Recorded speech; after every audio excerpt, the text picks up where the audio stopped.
Pardon the interruption, but I'm Mike Wilbon. It's I Love My Dentist Day, Tony.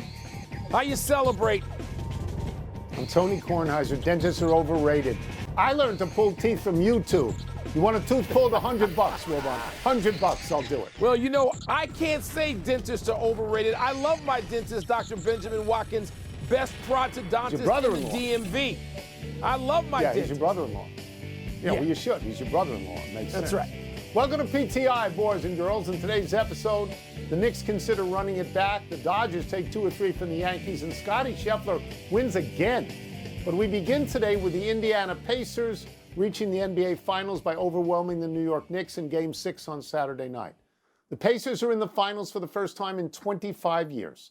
They will play Oklahoma City, which led the league in victories this year with 68. Wilbon, what do you make of Indiana's win and what lies ahead?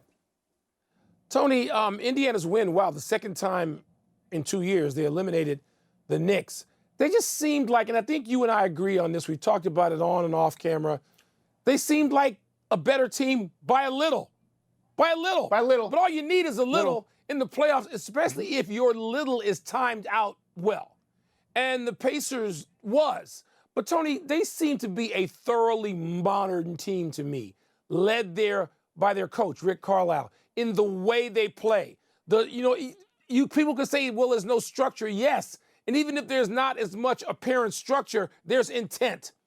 They understand what it is they can do with their personnel. And they've got a star, however you want to define him, star, superstar, less than that, whatever, in Mr. Tyrese Halliburton. They know how to play off him. They have the requisite players who occupy roles. I don't want to diminish them by saying, oh, they're role players. No, they're fully formed, developed professionals. Yeah. And I'm not going to take away from the Knicks. I'm not going to sit here and denigrate or criticize Jalen Brunson or Cat. I'm not. I just think the Pacers, like you, were just enough better. Kudos to them. Yeah, I'm going to say that the Pacers deserve to be where they are. They beat the Knicks in Madison Square Garden 2-1, and they won at home 2-1. They have, I think, the biggest win in terms of a series in the playoffs by beating Cleveland 4-1. I did not see that coming at all. And here's a good number here. Since January 1st, the Pacers are 46-18 regular season and playoff games. The only team that's better than that is Oklahoma City. 2 things stand out to me. One is that Oklahoma City is deservedly a large favorite in this because they won the most games in the regular season, 68 games. They deserve to be a favorite. And both of these teams are basically unknown. So my feeling is if this series only goes 4 or 5, it will probably have the lowest ratings of any NBA final in the last 20 years. The second thing that stands out to me is this is a triumph with both teams of general manager and coach. The way these teams are built, with the exception of Chet Holmgren, who was the number 2 overall pick a few years ago. There's no high lottery picks, Mike. I'm going to read you some of these numbers. Gilgeous-Alexander was number 11. Jalen Williams was number 12. Lou Dort was undrafted. Tyrese Halliburton, number 12. Nembhard, 31. Nesmith, 14. Miles Turner, number 11. The Pacers GM traded for Halliburton, for Siakam, for Nesmith. Scouting. These are smart GMs, and these are smart coaches, and these teams are built, and they're not bought. They're not bought. I like that about it, Tony. I find it appealing. Yeah. We don't have enough time for me to go into my Paul George number, but tomorrow or off the air, I'll tell you about it. Let's talk one last time about the Knicks. Wilbon, you were in Madison Square Garden for a bunch of Knicks games in the playoffs, so let's pretend you're their general manager. Should the Knicks run it back with the same cast, or should they make a big move? Tony, I don't know about big move. And I know there's so much discussion about what failed the Knicks. Game 1 of the Pacers series failed the Knicks. Because if you redo that, the Knicks are very much probably in the finals, or at least Game 7 in Madison Square Garden. And if you told me before the season started that the Knicks would get rid of the defending champion Boston Celtics, people would not say they were underachievers at all. Tony, I think I would try to make moderate changes first. And I know people are going to go crazy. They're already going crazy in New York. I was just there talking about getting Giannis. Giannis, famously sort of had a vacation recently in which he was spotted in Manhattan just walking around, and he loves it. And good for him. I love it too. And that doesn't mean I'm going to live there or, or work for the New York Times. But if you trade for Giannis, if you're the Knicks, I think you have to give up so much to acquire him that you don't have anything left on the other side with him and Jalen Brunson. I just don't think you have that. So I know whose name is going to come up because it's already coming up, and it's Karl Anthony Towns. And where might he go to fetch you another piece? Might he go to, say, even Phoenix to play with his dear friend Devin Booker? Maybe there's 1,000 places and 1,000 suggestions you can make. I don't know that I would make the huge deal and try to go for Giannis because I don't think the Knicks will then be the contender that they were this minute. I'll get to Karl Anthony Towns in a second and his defensive liabilities and why you need somebody else in that position, but that's in a minute. The Knicks had a wonderful year. They finished third in the conference, and they went to the conference finals. I mean, they hadn't done that in 25 years. They have a full-fledged star in Jalen Brunson. Yes, they lost to elite teams on a regular basis, but they were competitive all year. If you asked me if I would take the same people back next year without any changes, I would, because I'd like to see how Towns fits in on a second year, not just the first year. But, Mike, this is New York.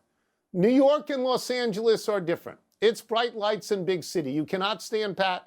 You cannot sit still in cities like that. You are always chasing someone or something. It's in their DNA, which is why I think they will try and do this. Let me get to Towns now. He's a 7-foot-tall guy. He's a fine player. He had one block in the conference finals, one block in 6 games. That is the worst record, defensive record in the history of the conference finals. You need interior defense to help him. Jalen Brunson's a great player. He's not a great defender. That's why they're going to talk about Antetokounmpo, because he makes all the sense in the world. But you are right in this regard. They don't have any draft picks. So, how do they make the deal? How do they make the deal? But they're going to try. It's going to be difficult. They're going to try. Yeah. We're going to get some newsy days coming up right around the NBA draft at the end of the finals in a couple of weeks, 3 weeks. The weekend series between the Yankees and Dodgers, which Tony was slurping going in, delivered immediately. Aaron Judge homered in the top of the first of game 1, and Shohei followed with one of his own in the bottom of the frame. Shohei homered again in the 6th. Judge homered twice the next day. The only 2 runs the Yankees scored in the 18-2 beatdown.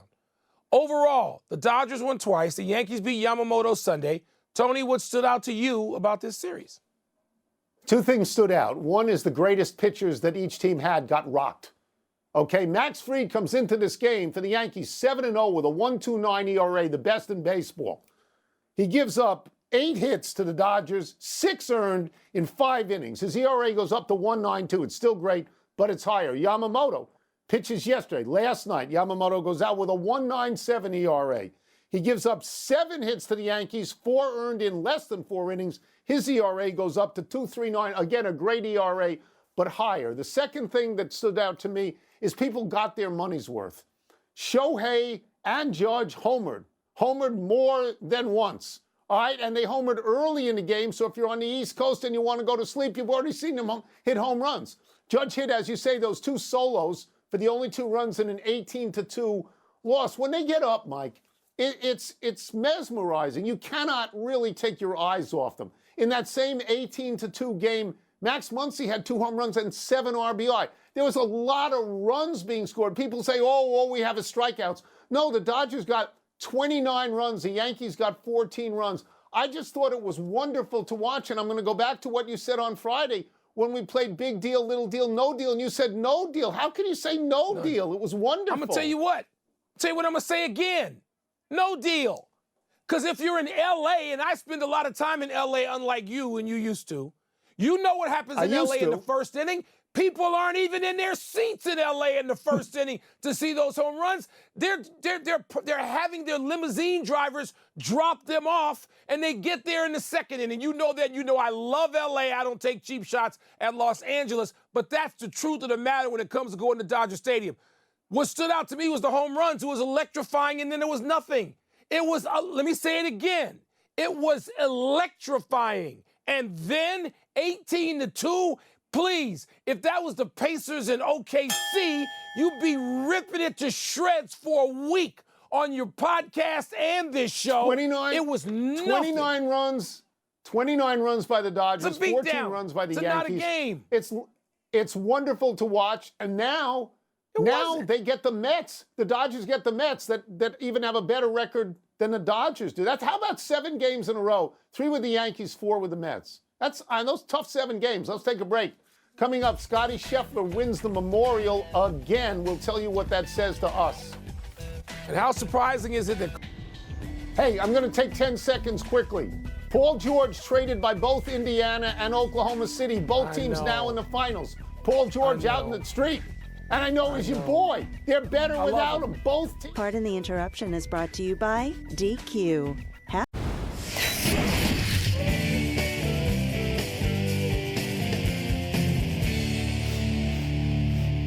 Time to get a sniff of the riffraff. Let me see what's first. Mail time. Here we go. What did Scotty Scheffler's second straight win at the Memorial say to you? Tony, not as much as I know it said to you. So you take it away on the topic of Scotty Scheffler. Okay, so he's been #1 in the world for about 105 or 106 straight weeks.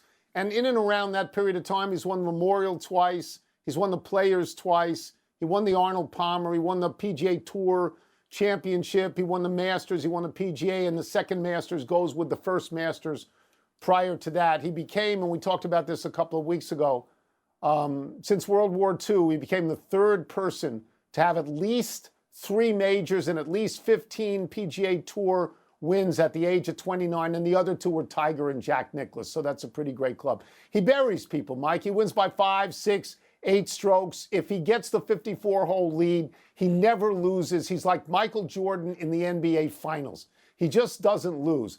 5 more years of that, and I know it's a long time, 5 years, but if he's this way for 5 more years, he's right there with Nicklaus and with Tiger, and Jack Nicklaus loves him, and you can see it on TV, and that's Scotty Scheffler to me. Well, that was significant because it was Jack, period. Jack, and I don't disagree with the word you said, but it wasn't the U.S. Open, which is what the women played this weekend. That's right. Maya Stark, That's right. the Swede from via, Oklahoma State. How about that for a cultural change? Going from Sweden to Oklahoma State, and now, atop at least temporarily, at least for now, atop the world of women's golf. And look, I root for Nelly Korda, and I was rooting for Nelly Korda to sort of walk her down yesterday, and I thought that was going to happen when she got to 7 under and Stark was at 8 under, but it didn't happen. She missed about a 5-foot putt, and I know you were tuning back and forth. Yeah. I know you were clicking a little bit, and so I wasn't clicking. I was locked in on the women. I loved it. We love in Wisconsin the place where that's played. That entire area of Erin Hills and Whistling Straits and Kohler and all of that is a beautiful Midwestern place to play. So the attraction of all that got to me, and Scotty Scheffler, he'll be around in 2 weeks when the men play the U.S. Open. I'll see him again. Yeah. By the way, the 18th green at Erin Hills was so severe. Oh, wow, things were rolling off all day long. Too severe, Tony. Thank God we weren't playing. We never would have putted out. Here we go. Are you surprised that a top player like Carlos Alcaraz voluntarily surrendered a point? No, I'm not. And Alcaraz, the question was whether he threw the racket or whether it slipped. I mean, regardless of that, the bigger thing here is they didn't deserve the point. This went on all the time. I guess it's so rare now. I didn't think it was a big deal, but I guess others do. I am old. You are old. We both remember the same stuff. I'm not at all surprised he gave up the point. There's a gentleman's code of honor in tennis as there is in golf. You call stuff on yourself. If you want to be the face of the game, that's the kind of person that you have to be. Alcaraz said, I know they would have given me the point, but I would have felt guilty and I didn't want to do it that way. Good. I mean, that's, look, tennis is different. It doesn't embrace cheating the way baseball does. Baseball, you're supposed to cheat. Right, so that's why they have umpires. It's a different function. And so when Alcaraz does that, I think to myself, good for him. He wants to be the face of the game. He knows there's a way that you behave as the face of the game. So that was good. We both had the exact same reaction. Same reaction. Not surprised by the way, real quickly, before we get out of this tennis segment. Madison Keys beat Haley Baptiste in a Battle of Americans, which is a big deal there. Haley Baptiste in our backyard in suburban D.C. in College Park, Maryland. She'd gotten to the fourth round. She's like 22 years old. So there's some up-and-coming interesting players and some Americans at that. Enough email. Let's take one last break. Coming up, college baseball produces two big upsets and team for the ages.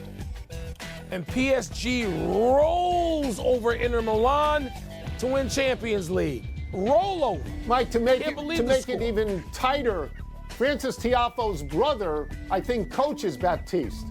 Really? I think that there's a connection. There was a story in the Post about that the other day. Yeah. Okay. Yeah. And Tiafoe's still in it.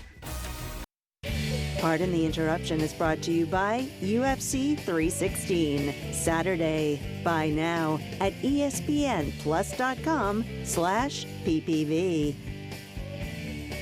Happy time, people. Happy 73rd birthday, Gary Bettman. Bettman took over as NHL commissioner in 1993 and immediately focused on the expansion of the league. There were 24 teams when Bettman took office. There are 32 now. Under Bettman, the NHL added Nashville, Minnesota, Atlanta, and Columbus after adding Florida and Anaheim. Bettman presided over relocations to Dallas, Denver, Phoenix, North Carolina, Winnipeg, and Utah. Recently, the NHL added teams in Las Vegas and Seattle. It hasn't all been rosy. Bettman was a key figure in 3 lockouts, and he is routinely booed at drafts and Stanley Cup trophy presentations. But his Four Nations face-off was a huge success, and he's got a great matchup now for the Cup, Edmonton and Florida. In these times we live in which most people are ignorant of history, folks don't even remember that Gary Bettman was the deputy commissioner in the NBA for 12 years. Yeah. And a lot of people thought at some point he might ascend to that job. Didn't happen. Other than the expansion, there's too much of it, like every sport, too much in the NHL. This booing of Gary Bettman is just dumb. Gary Bettman's been a great commissioner. Come on. And a Cornell grad. A not-so-happy anniversary, Spike Lee. Around this day 31 years ago, after continuous taunting by the boisterous filmmaker from his courtside seat, Reggie Miller heated up for one of the great shooting exhibitions ever.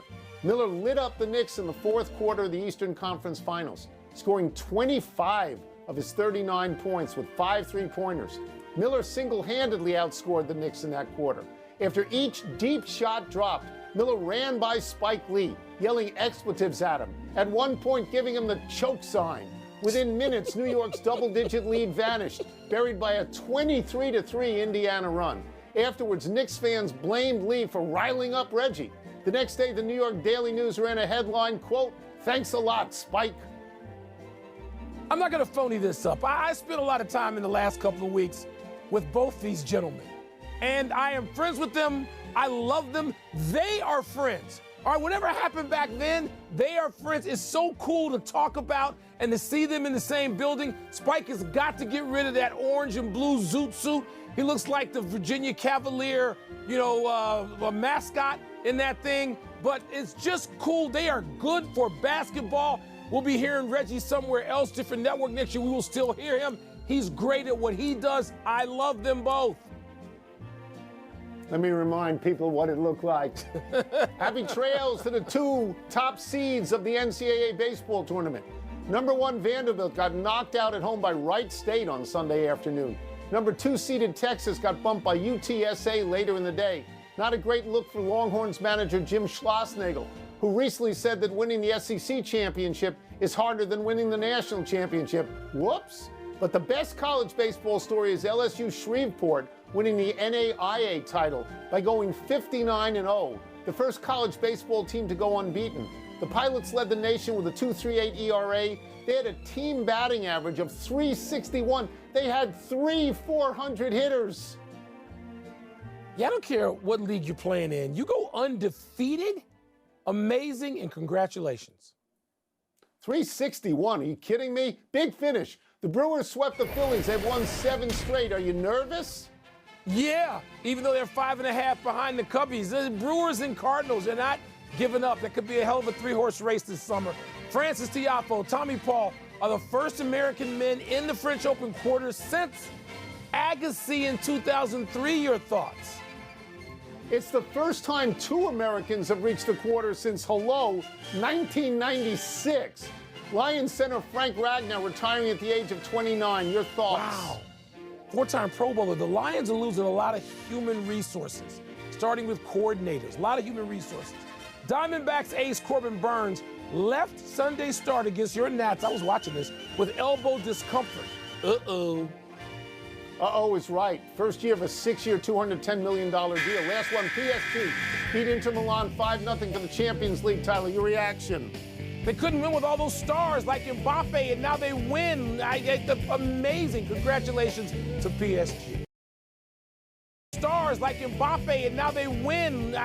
Amazing. Congratulations to PSG. Good general managing, good coaching. We're out of time. Try to do better the next time. I'm Tony Kornheiser. I'm Mike Wilbon. Same time tomorrow, Knuckleheads. You can get the podcast on the app or Apple Podcasts. And now, PTI. See you. There's interesting final storylines in our PTI bonus topic. All right, Wilbon, what is the most interesting NBA Finals storyline? Tony, to me, this is very easy. And I just wrote down 5 names. And the names are Dort, Caruso, J-Dub, Cason Wallace, SGA. SGA being the 5th, and those are the defensive players that Tyrese Halliburton, a wonderfully creative and effective point guard in this league, gotten his team to the finals now, is going to have to get past.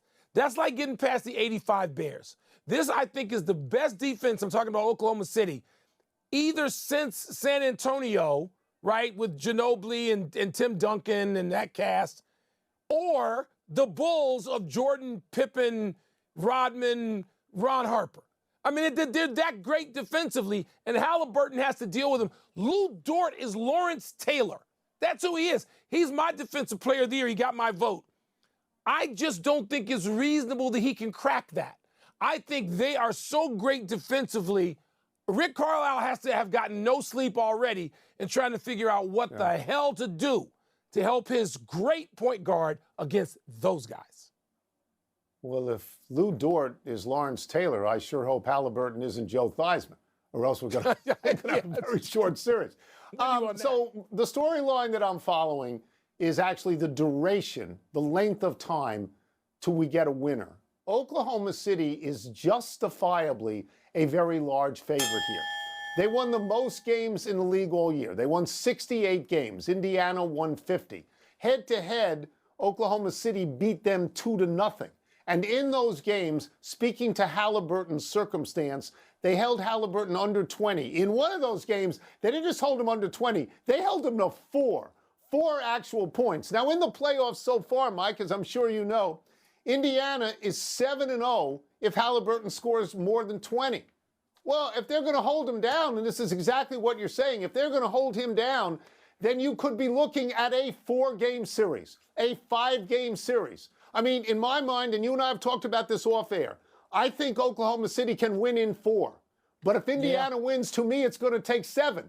And that's, I mean, I just think there's a legitimate disparity here. And I think they're both legit in the finals. Indiana earned its way there.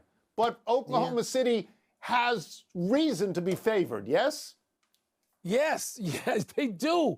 And you look at it, and it's like I do want to take a bow to the Pacers and what they did in beating the Knicks, and the game 1 which set the tone for the series, and it's congratulations to them. And now your reward for getting to the finals is these dudes, all right, who defensively just take you out. And so it's going to be fascinating to watch. That's it. We're done. Back to you.